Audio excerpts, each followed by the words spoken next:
Assalamualaikum warahmatullahi wabarakatuh. Saya Niki Nurul Aini dengan nomor BP 1910532047. Di sini saya akan mempresentasikan analisis rasio keuangan. Sumber laporan keuangan yang saya ambil adalah laporan keuangan PT Wahana Interfood Nusantara Terbuka tahun 2019 dan 2018.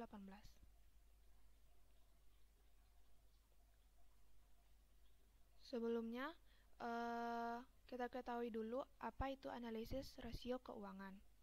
Analisis rasio keuangan adalah analisis kuantitatif yang digunakan untuk mengevaluasi berbagai aspek kinerja, operasi, dan keuangan perusahaan seperti laporan neraca, laporan aliran kas, dan laporan laba rugi.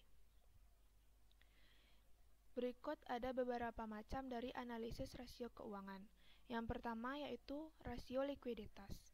Rasio likuiditas adalah rasio untuk mengukur kemampuan perusahaan untuk memenuhi kewajiban pendek pada saat jatuh tempo. Di sini ada beberapa jenis dari rasio likuiditas.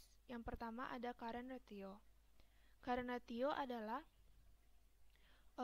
kemampuan perusahaan untuk mengukur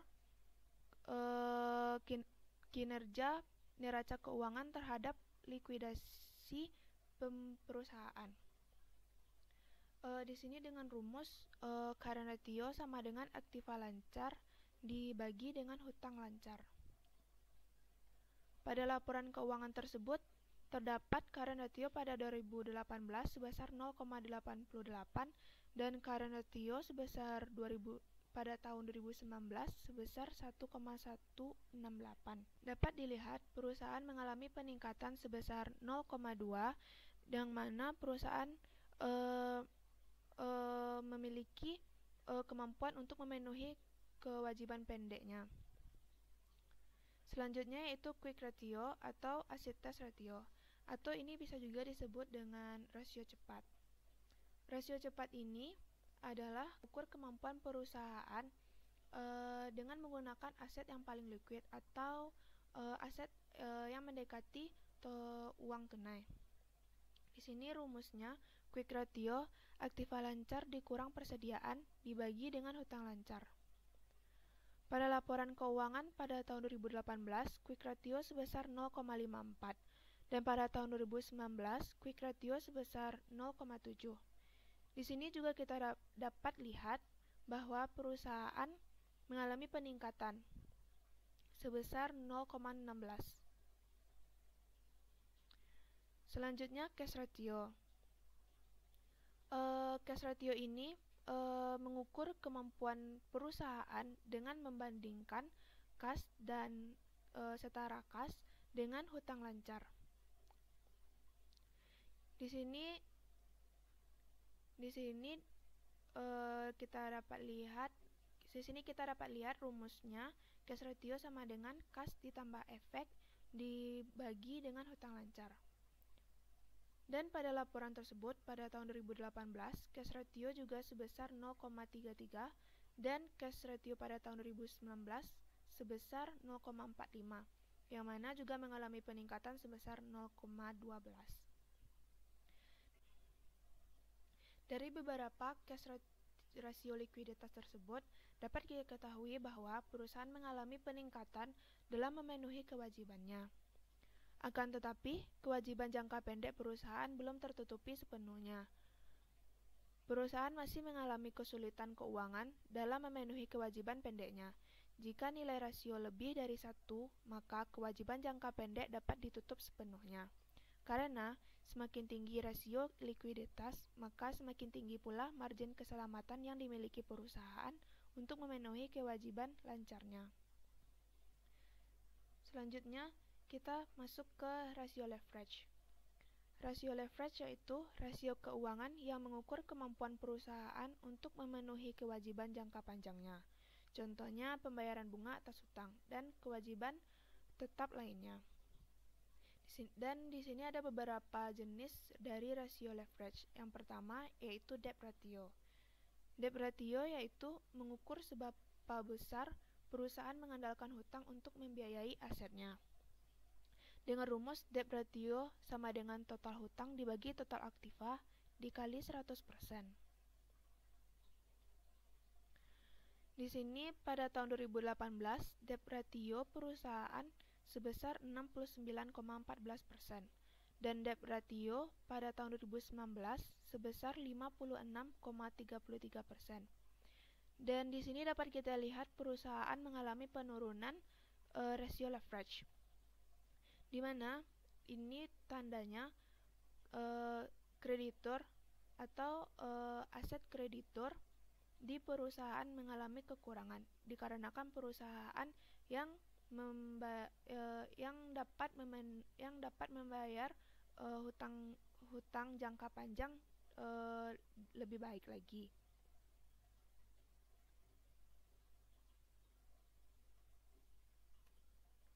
Selanjutnya, debt to equity ratio. Debt to equity ratio yaitu rasio keuangan yang menunjukkan proporsi relatif antara ekuitas dan hutang yang digunakan untuk membiayai aset perusahaan. Di sini rumusnya yaitu total hutang dibagi modal dikali 100%.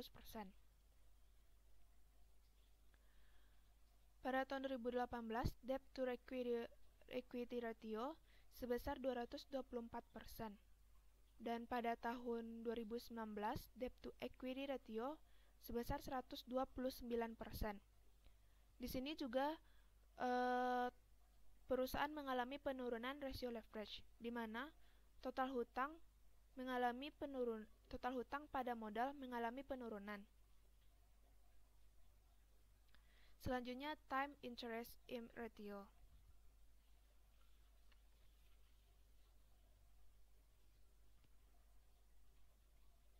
Time interest ratio ini atau coverage ratio, rasio keuangan yang mengukur kemampuan perusahaan dalam membayar atau menutup beban bunga di masa depan. Dengan rumus coverage ratio sama dengan EBIT dibagi beban bunga.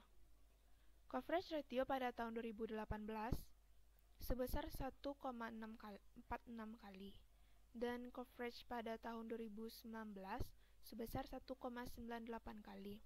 Yang ini artinya perusahaan mengalami peningkatan dalam menutupi bunga atau membayar bunga di masa yang akan datang.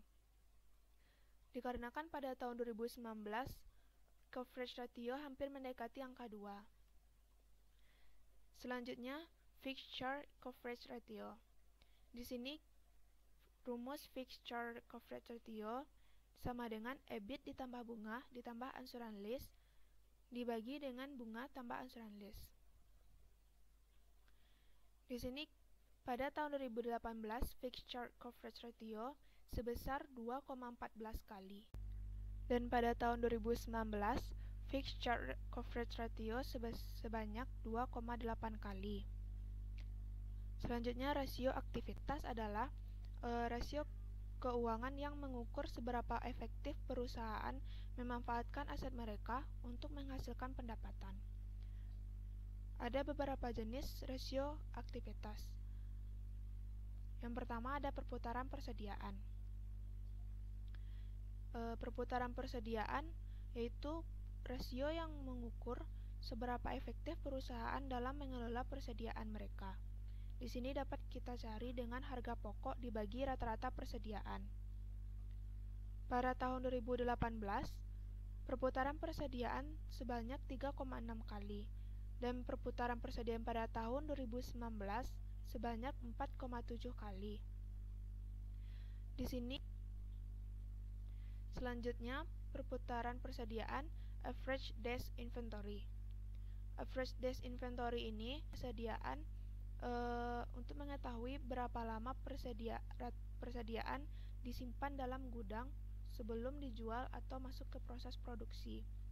Pada tahun 2018, average days inventory selama 99 hari dan pada tahun 2019 selama 76 hari. Selanjutnya perputaran piutang. Perputaran piutang adalah rasio untuk mengukur seberapa efektif perusahaan dalam mengelola piutang. Cara mencarinya yaitu dengan rumus perputaran piutang sama dengan penjualan kredit dibagi rata-rata piutang. Dan pada laporan tersebut, perputaran piutang pada tahun 2018 sebanyak 5,3 kali dan perputaran piutang pada tahun 2019 sebanyak 3,6 kali. Selanjutnya ada receivable collection period, yang dimana untuk mengetahui berapa lama piutang ditagih atau receivable collection period dengan rumus rata-rata piutang dikali 360 dibagi penjualan kredit. Pada tahun 2018, receivable collection period selama 67 hari dan receivable collection period pada tahun 2019 selama 97 hari. Selanjutnya perputaran aktiva. Perputaran aktiva tetap. Perputaran aktiva tetap seberapa efektif dan efisien perusahaan menggunakan aset tetapnya untuk menghasilkan pendapatan. Perputaran aktiva kita dapat dengan penjualan dibagi dengan aktiva tetap. Perputaran aktiva tetap pada tahun 2018 sebanyak 2,15 kali. Perputaran aktiva tetap pada tahun 2019 sebanyak 2,06 kali. Perputaran aktiva atau asset turnover. Perputaran aktiva ini untuk mengetahui seberapa efisien penggunaan aset perusahaan terhadap penjualan produk. Di sini, penjualan aktiva sama dengan penjualan dibagi total aktiva. Perputaran aktiva pada tahun 2018 sebesar 0,96 kali dan perputaran aktiva pada tahun 2019 sebesar 0,86 kali. Selanjutnya rasio keuntungan. Rasio keuntungan adalah rasio untuk mengukur kemampuan perusahaan dalam menghasilkan laba dari pendapatan yang berhubungan dengan penjualan, aset, dan ekuitas. Berikut ada beberapa macam dari rasio keuntungan. Yang pertama ada gross profit margin. Gross profit margin yaitu kemampuan perusahaan untuk menghasilkan keuntungan dibandingkan dengan penjualan yang dicapai. Gross profit margin didapat dengan laba kotor dibagi penjualan dikali 100%. Pada tahun 2018, gross profit margin sebesar 15,11% dan gross profit margin pada tahun 2019 sebesar 16,47%. Di sini, perusahaan mengalami peningkatan dalam menghasilkan laba. Selanjutnya, profit margin. Profit margin didapat dengan EBIT dibagi penjualan dikali 100%. Profit margin pada 2018 sebesar 9,94% dan profit margin pada tahun 2019 sebesar 10,84%. Selanjutnya net profit margin. Net profit margin yaitu menghitung persentase kelebihan laba bersih setelah pajak terhadap pendapatan penjualan. Net profit margin dengan rumus earning before tax dibagi penjualan dikali 100%. Net profit margin pada tahun 2018 sebesar 2,66% dan pada tahun 2019 mengalami peningkatan menjadi 4,97%.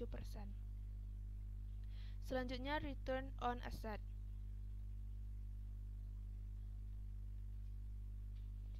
Return on asset kita dapat dengan rumus EBIT dibagi total aktiva dikali 100%.